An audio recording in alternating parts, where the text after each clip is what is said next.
Work started here on the Guildhall in 1418, and after 2 years of hard work, it was finally completed in 1420.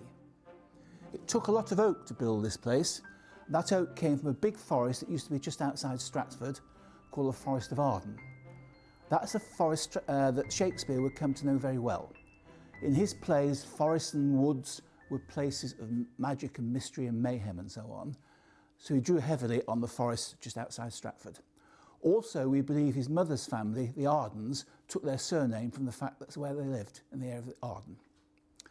The carpenters had their workshops in the forest. That's where they would cut the trees and shape all the pieces.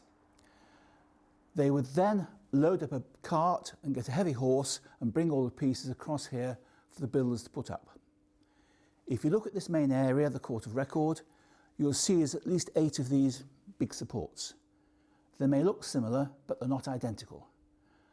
For the very reason they're all cut by hand. So to make sure when they come here, the builders don't mix them up, in true flat pack furniture style, they're all numbered. And they used Roman numerals. So here you can see 4 lines representing a Roman 4. Now these days we write the Roman 4 IV, 5 minus 1. But that's the way it was originally written, 4 lines. They use the Roman numerals for 2 reasons. One is tradition, and 2, if you set up your numbering system correctly, you can use all straight lines, much easier with a hammer and chisel. These days, lots of clocks and watches still use that format for the 4, rather than IV, worth watching out for. If we now go through into the counting house, we'll see how they put the pieces of wood together.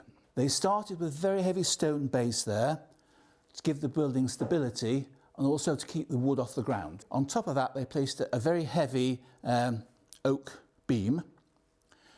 The uprights join here in a sort of mortise and tenon style joint, so they slip in.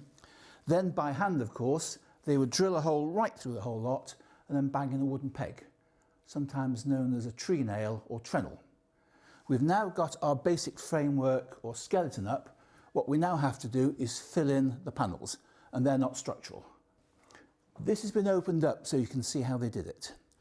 600 years ago, in the Forest of Arden, the carpenters chiselled out grooves like this along all the uprights.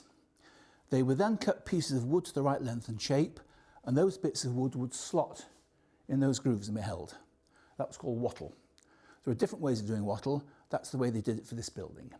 Once the wattle's there, they then have to plaster over it, and that plaster is called daub. This is where the modern verb daub comes from. Basically, just slap it on, you only smooth it off at the very end. If we go across the panel here, we can see how they did it. So here you can see the bits of wattle in place. The plaster then fits in them, around them and over them, and that's called daub, as we say. And that was a very interesting mixture of clay, straw, horsehair and good old cow poo. All mixed to a nice consistency, daubed on and smoothed off. So the medieval builders really had it sorted. All their materials were natural, and as far as they were concerned, all renewable. The building's still here 600 years later.